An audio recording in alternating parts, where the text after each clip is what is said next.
pagi semuanya. Pagi.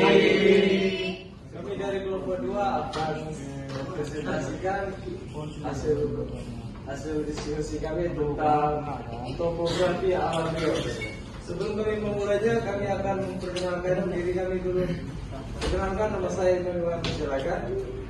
Nama saya Dinis Junianto. Saya Aditya Mahendra. Saya Ivan Singh. Oke, dari pertama kita akan membahas tentang topografi alam Riau. Yang pertama itu ada arah mata angin yang akan disampaikan oleh Aditya Mahendra.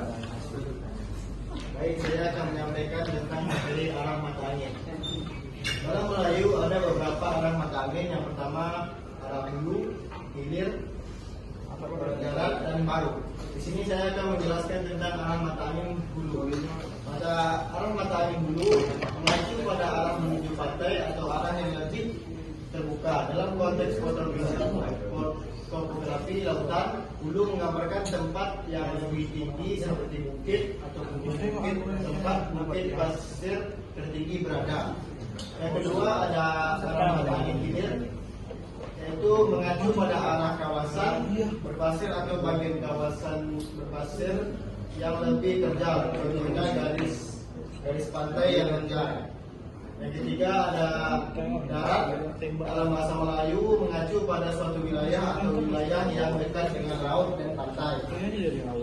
Yang keempat ada baru, mengacu pada arah menuju laut atau samudra. Baru menggambarkan pinggiran atau pulau-pulau yang berdekatan dengan lautan seperti teluk, tanjung, dan pulau-pulau. Baik, itu yang kedua ada Sungai di Riau yang akan disampaikan oleh Dennis. Ivan, ini silakan. Baiklah, di sini saya akan menjelaskan mengenai apa itu Sungai di Riau. Sungai di Riau dibagi tiga, yaitu dari Suak, Rantau, dan Tanjung. Di Suak sendiri yaitu sungai yang mengacu pada cabang sungai kecil yang berbentuk mengalir dari sungai utama. Suak ini sering terbentuk karena keberadaan lembah kecil atau alur aliran sungai atau alur aliran air yang bermuara ke sungai. Rantau. Sungai rantau juga sering digunakan untuk menggambarkan bagian sungai yang lebar dan dalam. Rantau-rantau ini biasanya terbentuk di daerah daratan atau daerah yang lebih datar dan rendah. Yang ketiga adalah Sungai Tanjung. Sungai Tanjung sendiri yaitu sungai yang mengacu pada daratan yang menjorok ke dalam sungai.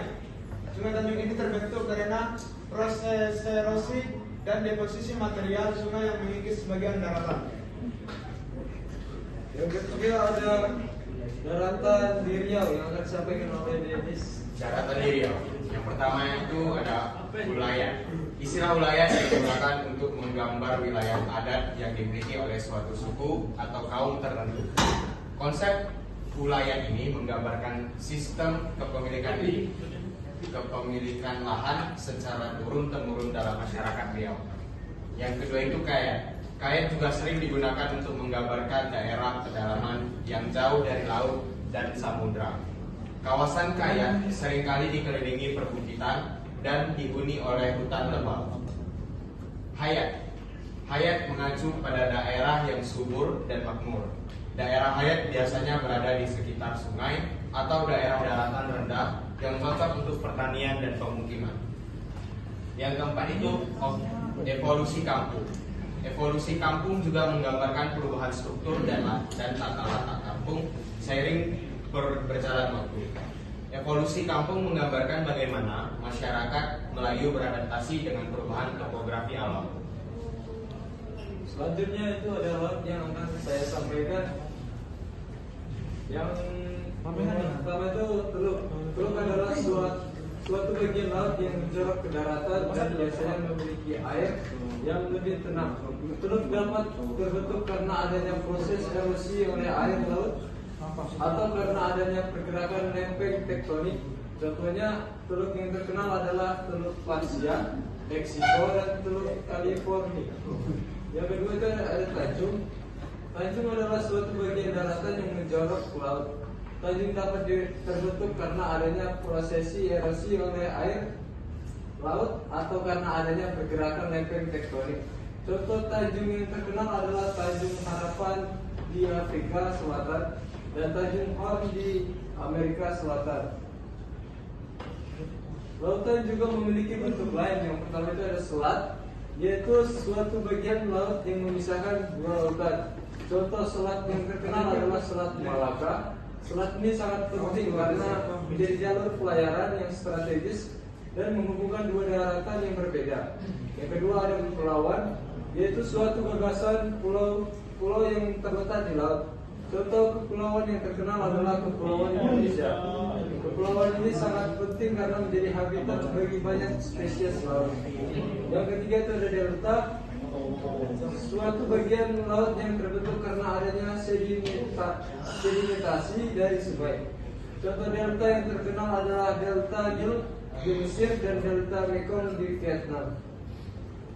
Kemudian ada atol yang nomor 4 ada atol yang akan disampaikan oleh Raffi. Mesir. Yang keempat itu ada atol, suatu gugusan karang yang terletak di laut. Contoh atol yang terkenal adalah atol Maldives di Samudra Hindia. Atol sangat penting karena menjadi habitat bagi banyak spesies laut dan menjadi sumber daya alam yang kaya. Kemudian ada tokoh dari wilayah pesisir dan daratan yang akan disampaikan oleh Raffi. Jadi saya akan menjelaskan tokoh dari wilayah pesisir dan daratan. Dari wilayah pesisir pertama Raja Ali Haji. Raja Ali Haji berasal dari Pulau Penyengat, lahir pada tahun 1808, Pulau Penyengat, Kulon Riau. Raja Ali Haji adalah ulama, sejarawan, dan pujangga abad 19. Pengaruh terbesarnya adalah kontribusi dalam pengembangan bahasa Melayu yang menjadi cikal bakal bahasa Indonesia. Yang kedua, Raja Haji Fisabilillah. Raja Haji Fisabilillah lahir di Kota Lama, Hulu Sungai, Riau 1725. Berasal dari Riau Lingga, tepatnya di Pulau Penyengat. Pengaruh utama Raja Haji Fisabilillah adalah sebagai pejuang kemerdekaan yang ingin mengusir VOC dari wilayah Riau melalui strategi perang laut yang cerdik. Yang ketiga, Sultan Mahmud Riayat Shah. Sultan Mahmud Riayat Shah lahir pada 24 Maret 1796 di Riau. Pengaruh utama Sultan Mahmud Riayat Shah adalah perlawanan yang gigih dan strategi maritim yang efektif melawan Belanda. Dari wilayah daratan, yang pertama itu Datuk Panglima Khatib. Datuk Panglima Khatib lahir pada tahun 1895 di Kota Lawe, Padang Panjang, Sumatera Barat. Pengaruh Datuk Panglima Khatib sangat signifikan dalam melawan penjajahan Belanda di daerah Kampar, Riau. Dengan kombinasi sejarah sosialisme komunis yang sesuai dengan nilai-nilai Islam untuk kendalian dan kemerdekaan. Yang kedua, Datuk Tabano. Datuk Tabano adalah pahlawan lahir pada tahun 1869 yang berasal dari Kampung Marawai, Kabupaten Kampar, Riau. Pengaruh yang dibawa Datuk Tabano adalah berhasil menyebabkan kerugian besar pada pedagang Belanda melalui sabotase kapal.